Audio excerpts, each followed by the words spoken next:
I love this week's Torah portion, and I wish we could just lean right into it and not have anything else to talk about in our world right now. Bereshit bara Elohim et hashamayim ve'et haaretz va'aretz hayta tohu vavohu. When God began creating the heavens and the earth was null and void. It was chaotic. And that's exactly where we are right now.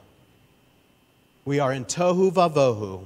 Literally what the beginning of this week's Torah portion tells us, that there was chaos. Maybe it was the Big Bang cosmology, but that's another discussion for another story, another time. But we're in chaos. And that's exactly how I think we're feeling right now, in chaos. Numbness, anger, despair, anxiety, tension, pain, sadness. So many emotions, so many feelings. A week ago, what we witnessed and what we went through as a people, we haven't even processed yet. We can't even get our minds wrapped around this. We hear things about babies and Holocaust survivors. We hear things. We haven't faced anything like this, basically, in our collective lifetime, any of us. We hear this is the worst thing we've gone through as a people since the Shoah, since the Holocaust. Wow. Just wow. And then the equivalency around the world begins. I would use some interesting language now, but I won't in the sanctuary on Shabbat. What upsets me, I think, is how many Israelis stood up for peace, stood up for the equality of Palestinians to have a state right next to us. And they fought, and they fought. And they stood up for democracy.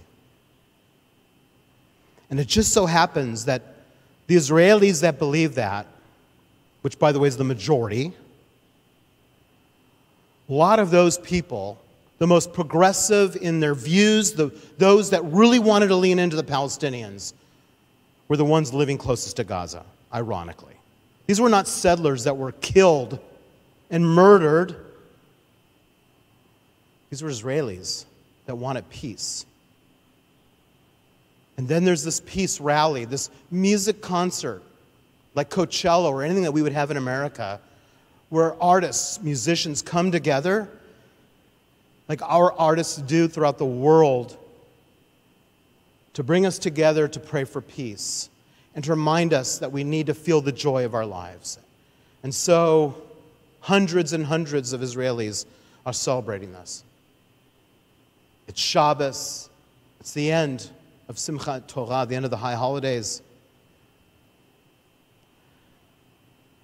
And so many of them are destroyed, including a cousin of our educator at that day.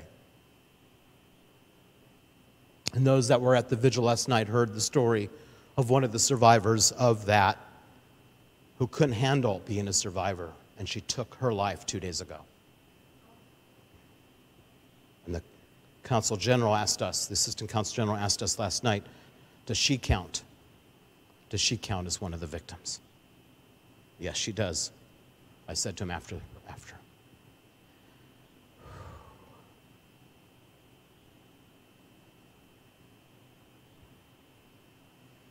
This is by far the most challenging thing we've been through in our lifetimes, each of us. And the only way we can get through this, the only way we can get our minds wrapped around this, is by talking about it, by feeling it, and by taking breaks from what's out there and be out in nature. Thank God we have Shabbat in nature tomorrow. Oh my God. It couldn't be more perfect than to be out in nature. And those that are joining us, we will have a conversation for those that need to have a conversation about what's going on, because we need to talk. I'm not doing open mic tonight. We did that earlier at and I'll do it next week too. We'll have another vigil before services. I'm going to do that for a while, everyone. I think we need to come together as much as possible, and I think we need to lean into our feelings. But I want to just say that we can't be silent at all. And as much as I really do not want to go on social media, I'm going to. And so I hope you will too. We have to talk, and we have to tell the stories that have to be heard. Because here's the thing. Israel has done so much for the Palestinians. We keep talking, and I'm one of those. I definitely do not like how Netanyahu's handled issues. You all know that. And what he did and what he's done as prime minister wasn't great. It was bad. He stirred up you know what. Still didn't deserve what happened. Not equivalent to what happened. And he'll be gone anyway at the end of all this. But Israelis work so hard, so many of them, for peace with the Palestinians. And where is the Arab and Muslim world? Where are they? If they cared about them, then they would have taken care of business a long time ago and helped Israel with Hamas. Because Hamas did not just do these terrible, heinous acts against the Israelis this week and us, but every day they do this to the Palestinians. So if you want your equivalency, people, you had all this opportunity. What is Israel doing right now? It's not going right into Gaza. Oh, it's bombing from the top as it should. Absolutely. But what does it do? It does knockers on buildings. It does leaflets, and it makes phone calls, a three-pronged approach minimally to let Palestinians know this is coming. I so wish that we had that last Saturday. And we didn't. So this is not equivalent. And so we have to stop that. We have to stop that. We can't just say poor Palestinians also in the same breath. That's not the case.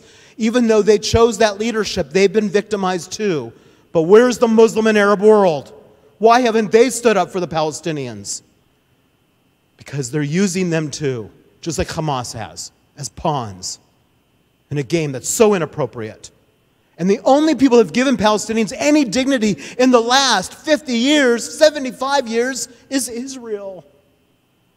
And I don't agree with Netanyahu's policies, and I don't agree that we should be building in the West Bank, and I think the Palestinians will get their land, and they deserve their land at some point. But not this way, and not at this cost. And they have just moved back this peace process. I don't know, you pick the years. So I'm grieving so much right now, as I'm sure you are as well.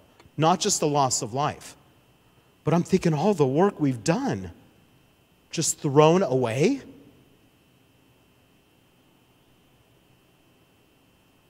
Well, I don't have a nechemta for you. I don't have a sense of comfort for you yet because I don't think we're ready for it. I think we have to really feel this. And I think we have to be able to lean into our feelings. And I hope that either I pissed you off tonight or got you to think. And I'll make you an offer. I'll have a conversation with every one of you, any one of you. You email me, give me your opinion. Let's go. Let's talk. And then you get this message out to the world, man. And talk to your friends and talk to your people and do the Facebook thing that we don't want to do and all that other stuff. And talk about this.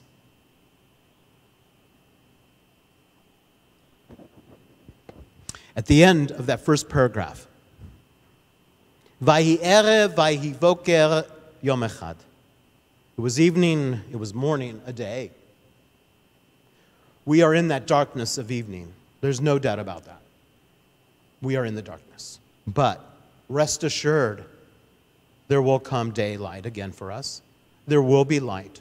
We will feel joy again, and we will be dancing in the streets of Israel again. And our people will thrive. And we will not be rejoicing in the streets when Palestinian lives are dying, because we will be grieving too, unlike those that are celebrating our deaths right now in the world. We won't do that. That's not who we are. But we will have light again. We will have light again. We take a few moments to sit with our own feelings.